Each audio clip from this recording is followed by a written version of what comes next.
اس تمہید کے بعد اللہ تعالیٰ کے نام پر ہم قرآن کریم کا ترجمہ اور اس کی مختصر تشریح اور تفسیر کا سلسلہ شروع کرتے ہیں۔ اللہ تبارک و تعالیٰ اپنے فضل و کرم سے، اپنی رحمت سے اس کو اپنی رضا اور خوشنودی کے مطابق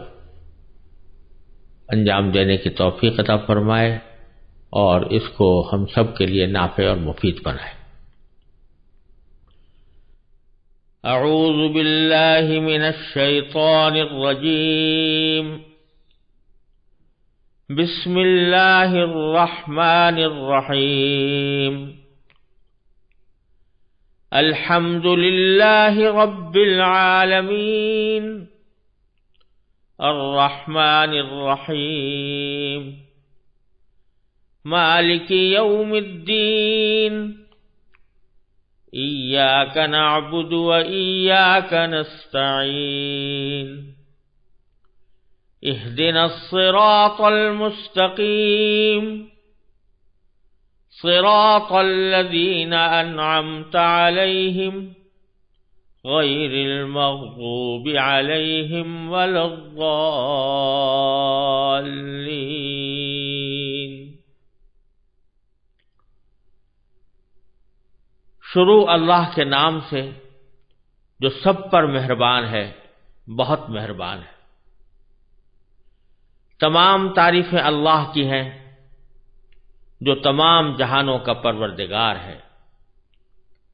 جو سب پر مہربان، بہت مہربان ہے، جو روز جزا کا مالک ہے۔ اے اللہ، ہم تیری ہی عبادت کرتے ہیں اور تجھی سے مدد مانگتے ہیں۔ ہمیں سیدھے راستے کی ہدایت عطا فرما، ان لوگوں کے راستے کی جن پر تو نے انعام کیا ہے، نہ کہ ان لوگوں کے راستے کی جن پر غضب نازل ہوا ہے، اور نہ ان کے راستے کی جو بھٹکے ہوئے۔ یہ سورہ فاتحہ ہے اور اس کی 7 آیتوں کا ترجمہ ابھی آپ کے سامنے پیش کیا گیا۔ آپ نے ہمیشہ دیکھا ہوگا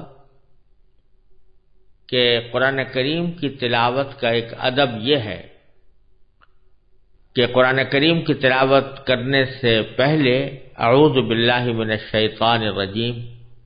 اور پھر بسم اللہ الرحمن الرحیم پڑھا جاتا ہے، اور اس وقت بھی ہم نے سورہ فاتحہ کی تلاوت کا آغاز کرتے ہوئے اعوذ باللہ من الشیطان الرجیم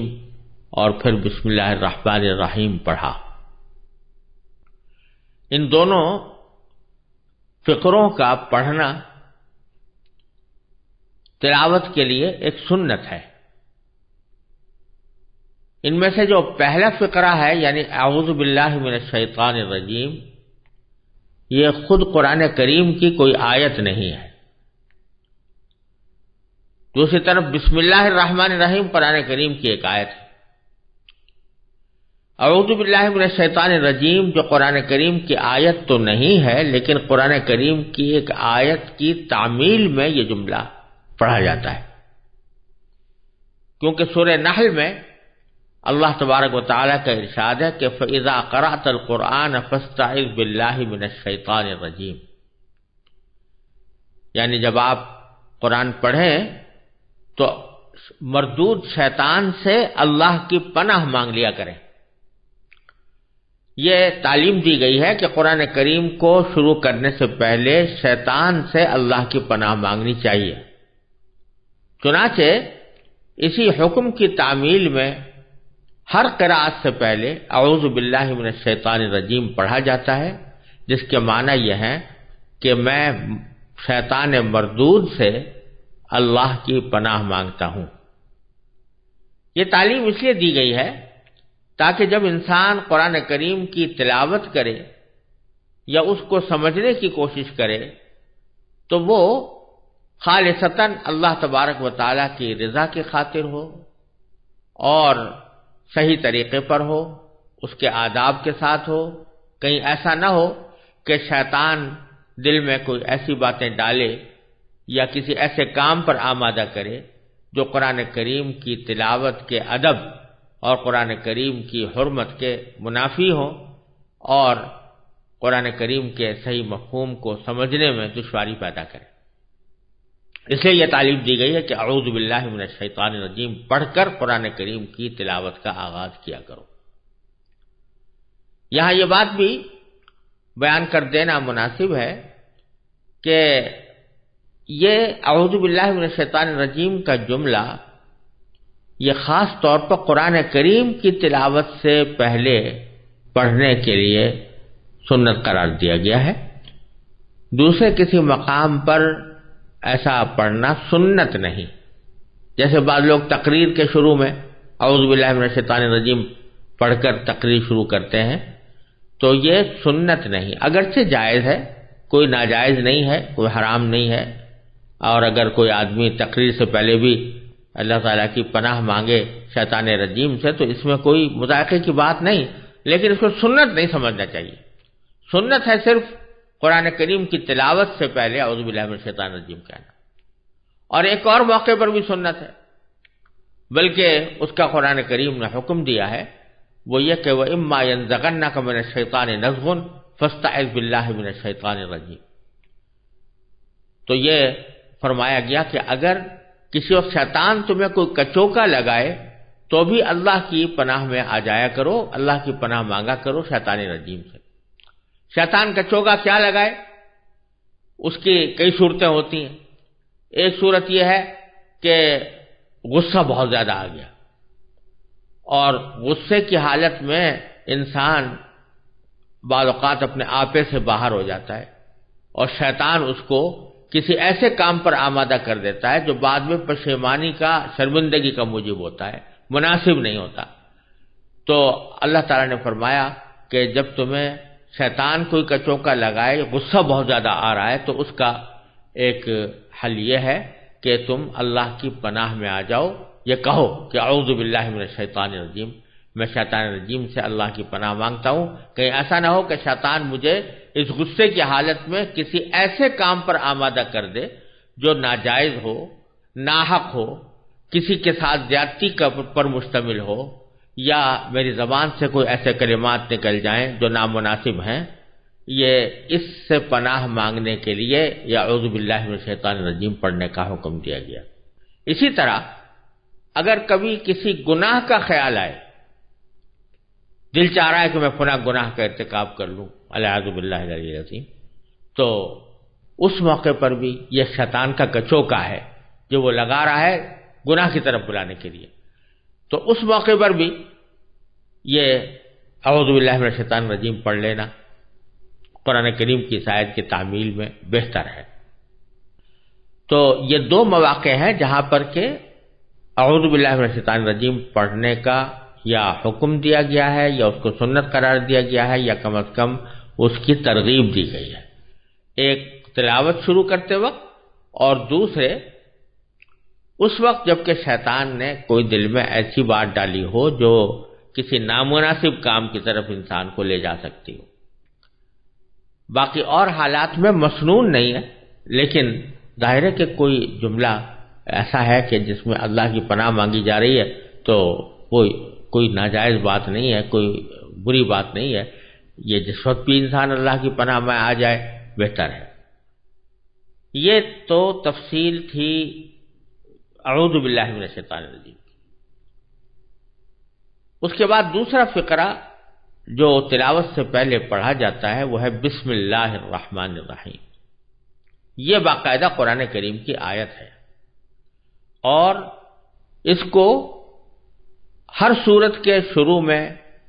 پچھلی سورت سے ممتاز کرنے کے لیے اس کو نازل کیا گیا تھا، اور یہ ایسی آیت ہے کہ جو قرآن کریم کی ہر سورت کے شروع میں آپ کو لکھی نظر آئے گی سوائے سورہ توبہ کے۔ سورہ توبہ میں نہیں لکھی ہوئی ہے، جس کی وضاحت انشاءاللہ اللہ تعالی نے زندگی عطا فرمائی تو سورہ توبہ کی شروع میں کی جائے گی، لیکن اور ساری سورتوں میں بسم اللہ الرحمن الرحیم لکھی ہوئی ہے، اور مسنون بھی یہ ہے کہ جب آدمی تلاوت کر رہا ہو، ایک سورت ختم ہو تو دوسرے سورت کو شروع کرنے سے پہلے بسم اللہ الرحمن الرحیم پڑھے۔ پہلے تو اس بسم اللہ الرحمن الرحیم کے بارے میں اس کا ترجمہ اور اس کا مطلب سمجھنے کی ضرورت ہے، اور پھر اس کے بعد اس بسم اللہ الرحمن الرحیم کے احکام اور شریعت نے کن مواقع پر اس کو کہنے کا ہمیں حکم دیا ہے، اس کی تھوڑی سی تفصیل انشاءاللہ عرض کروں گا۔ ترجمہ یہ ہے کہ اللہ کے نام سے جو رحمان بھی ہے رحیم بھی ہے، جس کا ترجمہ ہم نے یوں کیا کہ جو سب پر مہربان ہے، بہت مہربان۔ تو اللہ کے نام سے، اور ایک اس کا متعلق محذوف ہے جس کے معنی یہ ہے کہ میں شروع کر رہا ہوں اللہ کے نام سے، اس لیے ہم نے ترجمے میں کہا شروع اللہ کے نام، جو سب پر مہربان بہت مہربان ہے۔ اللہ تبارک و تعالیٰ کے نام سے شروع کرنے کا رواج تو بہت پہلے سے تھا، اور قرآن کریم کے نازل ہونے سے پہلے خود نبی کریم سرور عالم صلی اللہ علیہ وسلم بھی جب کوئی کام شروع کرتے یا کوئی بات کہنا شروع کرتے یا کوئی تحریر لکھواتے تو بسمک اللہم کہہ کر لکھوایا کرتے تھے، جس کے معنی ہے اللہ آپ کے نام سے۔ لیکن جب یہ آیت کریمہ نازل ہو گئی تو اس کے بعد آپ نے اس کے بجائے یہی جملہ اختیار فرمایا، بسم اللہ الرحمن الرحیم، اسی سے ہر کام کو آغاز کرنے کا آپ نے حکم دیا۔ اللہ تبارک و تعالیٰ کا نام گرامی ہے، اور پھر اس کی دو صفتیں بیان فرمائی گئی ہیں، الرحمن الرحیم۔ دونوں لفظ رحم سے نکلے ہیں، رحمت سے نکلے ہیں، جس کے معنی ہے رحمان کے معنی بہت رحمت کرنے والا، اور رحیم کے معنی بھی بہت رحم کرنے والا۔ بظاہر تو یہ دونوں ایک جیسے الفاظ ہیں اور ایک ہی جیسے ان کے معنی ہیں، لیکن علماء لغت نے یہ بات بیان کی ہے کہ ان دونوں میں ایک اہم فرق ہے۔ رحمان بھی بہت مہربان کو کہیں گے، بہت رحم کرنے والے کو کہیں گے، رحیم بھی بہت رحم کرنے والے کو کہیں گے، لیکن اس بہت کی کیفیت میں فرق ہے۔ رحمان اس ذات کو کہا جائے گا کہ جس کی رحمت بہت زیادہ وسیع ہو، اس میں وسعت زیادہ ہو، جس کو آپ آج کل کی انگریزی اصطلاح میں کہہ سکتے ہیں کہ جو زیادہ ایکسٹینسو ہو، جس کی وسعت زیادہ ہو، زیادہ لوگوں تک اس کی رحمت پہنچنے والی ہو، اس کو رحمان۔ اور رحیم کے معنی یہ ہے کہ جس کی رحمت میں گہرائی زیادہ ہو، کہ رحمت جس پر بھی ہو مکمل طور پر ہو، جس کو اگر آج کی آپ عام فہم اصطلاح میں کہنا چاہیں تو یہ کہہ سکتے ہیں کہ جس کی رحمت انٹینسو زیادہ ہو، تو اس میں رحمان کے اندر وسعت ہے اور رحیم کے اندر گہرائی ہے اور مکمل ہونے کا مفہوم ہے۔ تو اسی لیے کہا جاتا ہے کہ باری تعالیٰ ایک طرف تو رحمان ہے، یعنی اللہ تبارک و تعالیٰ کی رحمت سب پر ہے، یہاں تک کہ دنیا کے اندر اس کی رحمت صرف مسلمانوں کے ساتھ خاص نہیں، غیر مسلموں پر بھی ہے، جانوروں پر بھی ہے، کائنات کی ہر چیز پر ہے،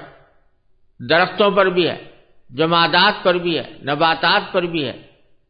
تو رحمت اس کی ساری کائنات کے اوپر پھیلی ہوئی ہے، بہت زیادہ وسیع ہے۔ اس لیے رحمان کا ترجمہ ہم نے یہ کیا جو سب پر مہربان ہے، یعنی اس کی رحمت سب کو شامل ہے،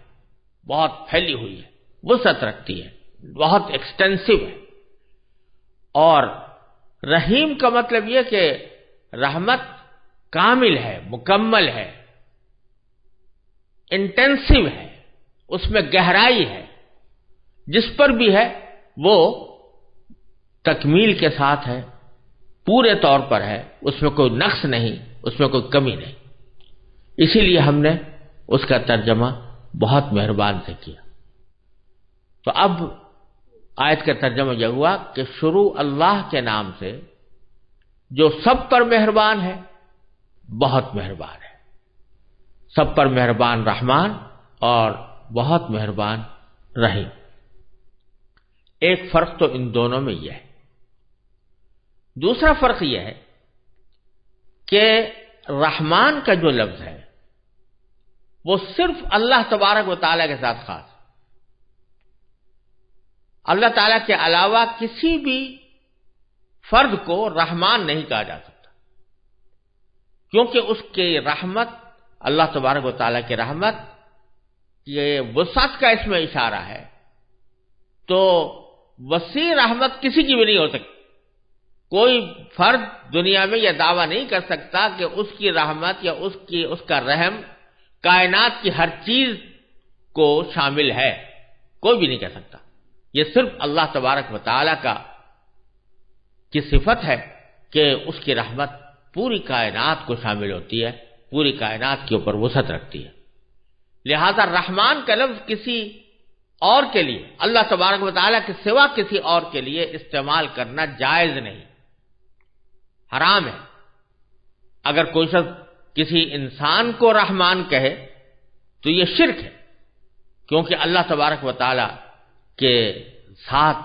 اس لفظ کا خصوصی امتیاز ہے، اور اللہ تبارک و تعالیٰ کے سوا کسی اور کو الرحمن کہنا جائز نہیں۔ اسی سے یہ معلوم ہوا کہ آج کل ہمارے معاشرے میں جو یہ غلط رواج پڑ گیا ہے کہ کسی کا نام عبد الرحمن ہے تو اس کو ایبریویٹ کر کے، اس کو مخفف کر کے رحمان صاحب کہتے ہیں، یہ بہت غلط بات ہے۔ رحمان کا لفظ سوائے اللہ تبارک و تعالیٰ کے کسی کے لیے استعمال نہیں ہو سکتا، لہذا اگر کسی کا نام عبد الرحمن ہے تو پورا نام عبد الرحمن لینا ہی چاہیے۔ صرف رحمان کہہ کر اس کو خطاب کرنا یا اس کا حوالہ دینا یہ درست نہیں، اور اندیشہ ہے کہ اللہ بچائے غیر ارادی طور پر یہ انسان کو شرک کے قریب نہ لے جائے، لہذا اس سے بہت زیادہ احتیاط کی ضرورت ہے۔ رحیم کا لفظ البتہ اس معاملے میں رحمان سے مختلف ہے۔ رحیم کے معنی ہوتے ہیں جس کی رحمت مکمل ہو، پوری ہو۔ تو یہ وصف چونکہ کسی انسان میں بھی اللہ تعالیٰ کی تخلیق کی وجہ سے ہو سکتا ہے کہ کوئی انسان جب کسی کے ساتھ رحم کا معاملہ کرے تو مکمل رحم کا معاملہ کرے، لہذا رحیم کا لفظ اللہ تعالیٰ کے علاوہ بھی دوسرے کسی انسان کے لیے بھی استعمال کرنا جائز ہے، اور خود قرآن کریم نے کیا ہے، لَقَدْ جَاءَكُمْ رَسُولٌ مِّنْ أَنفُسِكُمْ عَزِيزٌ عَلَيْهِ مَا عَنِتُّمْ حَرِيصٌ عَلَيْكَ بِالْمُؤْمِنِينَ رَءُوفٌ رَحِيمٌ۔ یہاں حضور اقدس نبی کریم سرور دو عالم صلی اللہ علیہ وسلم کو رحیم فرمایا گیا، تو جس سے معلوم ہوا کہ آپ رحم کرنے والے ہیں، آپ کی رحمت جس پر بھی ہے پوری ہے۔ تو یہ لفظ خود رسول کریم صلی اللہ علیہ وسلم کے لیے استعمال کرنے کا جواز اس آیت نے پیدا کیا۔ تو وہاں پر ہم یہاں یہ بات معلوم ہو رہی ہے کہ کسی انسان کے لیے بھی رحیم کا لفظ استعمال ہو سکتا ہے، اگرچہ اس کا صحیح مصداق، حقیقی مصداق تو اللہ تعالیٰ ہی ہے، لیکن اپنے وسیع معنی میں اس کو غیر اللہ کے لیے استعمال کرنے کی بھی اجازت ہے۔ یہ ایک دوسرا فرق ہے جو رحمان اور رحیم میں پایا جاتا ہے۔ یہ تو بسم اللہ الرحمن الرحیم کا ترجمہ تھا۔ اس بسم اللہ الرحمن الرحیم کے کچھ اہم احکام بھی ہیں اور ان کے پیچھے ایک بہت بڑا فلسفہ بھی۔ نبی کریم سرور دو عالم صلی اللہ علیہ وسلم نے ایک حدیث میں ارشاد فرمایا ہے کہ کل امر ذی بال لا یبدأ فیہ بسم اللہ فہو اقطع، یا بعض روایت میں فہو ابتر، جس کے معنی یہ ہے کہ ہر وہ اہم کام جو اللہ کے نام سے شروع نہ کیا جائے وہ ادھورا ہے یا ناتمام ہے۔ چنانچہ رسول کریم سرور دو عالم صلی اللہ علیہ وسلم نے ہر اہم کام کو بسم اللہ الرحمن الرحیم سے شروع کرنے کی تاکید فرمائی، یہاں تک کہ کھانا کھاتے وقت، پانی پیتے وقت، سواری پر سوار ہوتے وقت، کوئی خط یا تحریر لکھتے وقت، غرض ہر قابل ذکر مشغلے کے شروع میں آپ بسم اللہ الرحمن الرحیم پڑھا کرتے تھے۔ بظاہر تو یہ ایک مختصر سا عمل ہے جسے بعض اوقات ایک رسمی سی کارروائی سمجھ کر لوگ نظر انداز کر دیتے ہیں، لیکن حقیقت میں یہ کوئی رسم نہیں، بلکہ اس سے ایک بہت بنیادی فکر کی آبیاری مقصود ہے۔ یہ ایک ایسی اہم حقیقت کا اعتراف ہے جس کو پیش نظر رکھنے سے زندگی کے تمام مسائل کے بارے میں انسان کا پورا نقطہ نظر اور معاملات طے کرنے کے لیے اس کی پوری اپروچ ہی بدل جاتی ہے، کیونکہ یہ اس بات کا اعلان ہے کہ اس کائنات کا کوئی ذرہ اللہ تعالیٰ کے حکم اور اس کی مشیت کے بغیر حرکت نہیں کر سکتا۔ انسان کو اپنی عملی زندگی میں اسباب کے اختیار کرنے کا حکم ضرور دیا گیا ہے، لیکن نہ تو یہ اسباب خود بخود وجود میں آ گئے ہیں اور نہ ان اسباب میں بذات خود کوئی کارنامہ انجام دینے کی طاقت ہوتی ہے۔ حقیقت میں ان اسباب کو پیدا کرنے والا اور ان میں تاثیر پیدا کر کے ان کے نتیجے میں واقعات کو وجود میں لانے والا کوئی اور۔ ذرا سا غور کیجئے کہ جب ہم پانی پینا چاہتے ہیں تو بسا اوقات غفلت اور بے دیانی کے عالم میں پی کر فارغ ہو جاتے ہیں۔ ایک ظاہر بین انسان زیادہ سے زیادہ اتنا سوچ لیتا ہے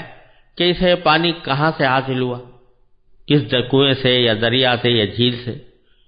اور انسان کی پیاس بجھانے کے لیے اللہ تعالیٰ کی قدرت کاملہ نے کائنات کی کتنی قوتیں اس کی خدمت میں لگا رکھی ہیں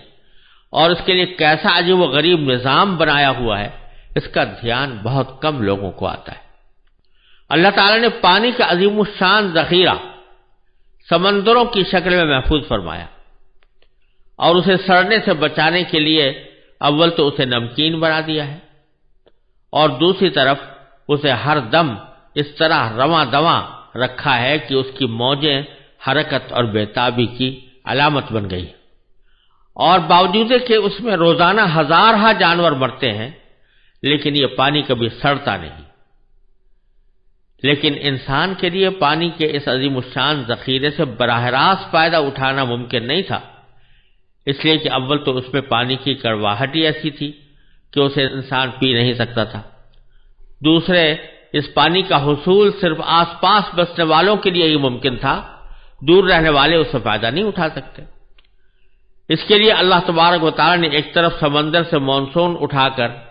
اس میں ایک ایسا خودکار پلانٹ نصب کر دیا جس کے ذریعے سمندر کے کڑوے پانی کو میٹھا کرنے کا حیرت انگیز نظام کسی انسانی محنت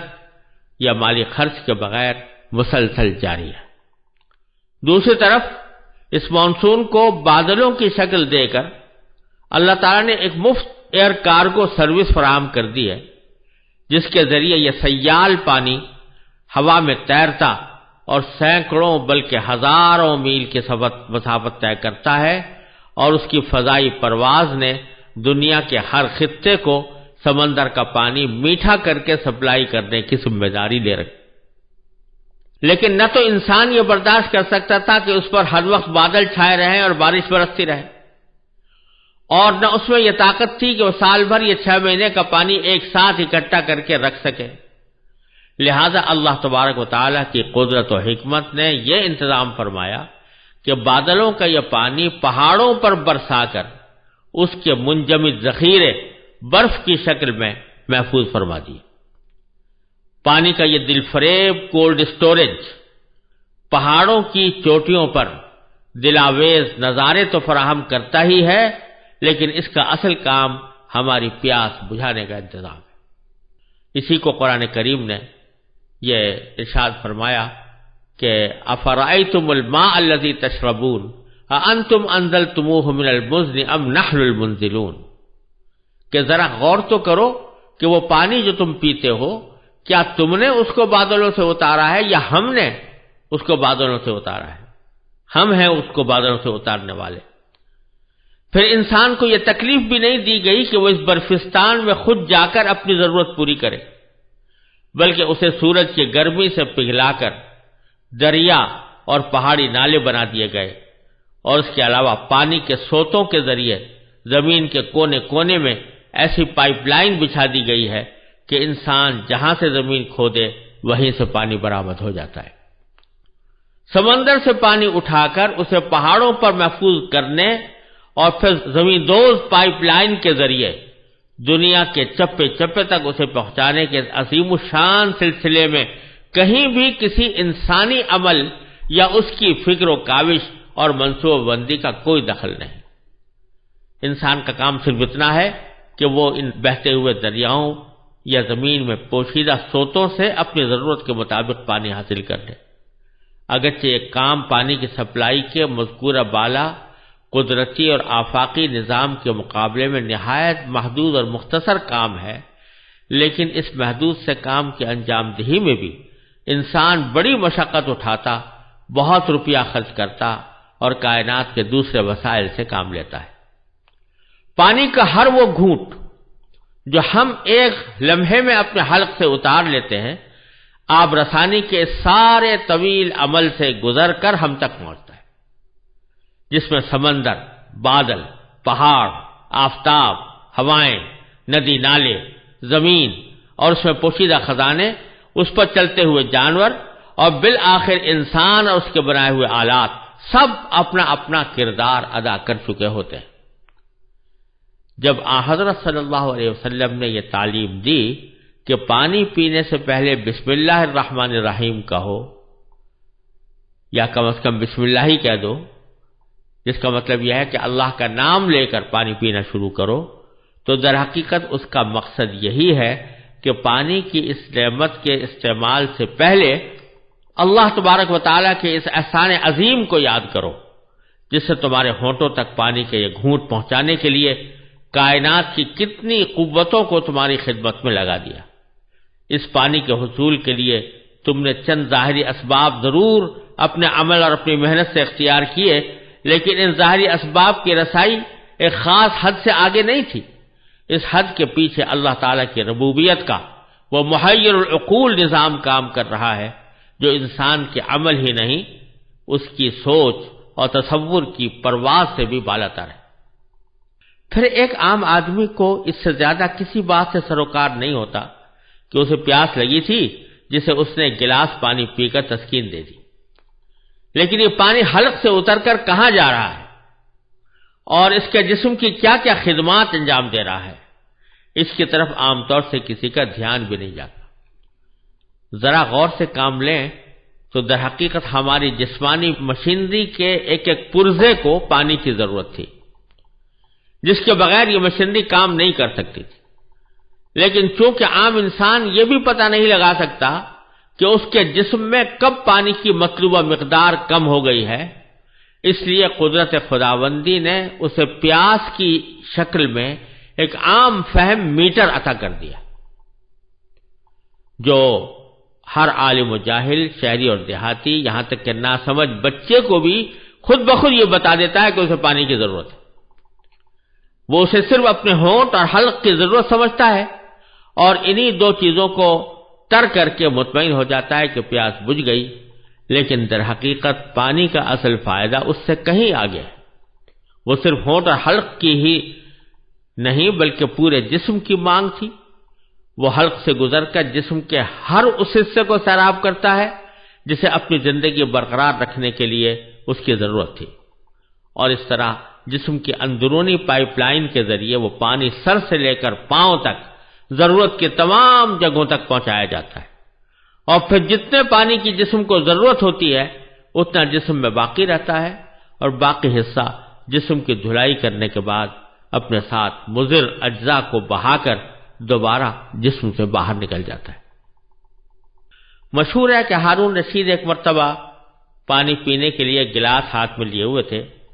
وہ اس گلاس کو ہونٹوں تک لے جانے لگے تو قریب ہی بیٹھے ہوئے بہلول مجذوب نے ان سے کہا کہ امیر المومنین ذرا ایک لمحے کے لیے رک جائیے۔ ہارون رشید رک گئے تو بہلول نے کہا ذرا بتائیے کہ اگر شدید پیاس کے وقت آپ کو یہ پانی نہ ملے تو آپ اسے حاصل کرنے کے لیے کتنی دولت خرچ کر دیں گے؟ ہارون رشید نے کہا کہ ساری دولت۔ بہلول نے کہا اچھا اب پانی پی لیجئے۔ جب وہ پی کر فارغ ہوئے تو بہلول نے پھر پوچھا کہ امیر المومنین ذرا یہ بھی بتا دیجئے کہ جتنا پانی آپ دن بھر میں پیتے ہیں اگر وہ سارے کا سارا جسم کے اندر ہی رہ جائے اور باہر نہ نکل سکے تو اسے باہر نکالنے کے لیے یعنی پیشاب کرنے کے لیے آپ کتنی دولت خرچ کر دیں گے؟ ہارون نے پھر کہا کہ ساری دولت۔ اس پر بہلول نے کہا کہ آپ کی ساری دولت ایک گلاس پانی کو جسم میں داخل کرنے اور اسے باہر نکالنے کی قیمت بھی نہیں ہے۔ کہنے کو تو یہ ایک لطیفہ ہے،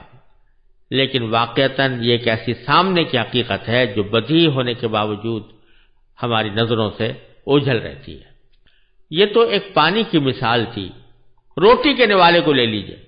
جو ایک لمحے میں ہم حلق سے اتار لیتے ہیں۔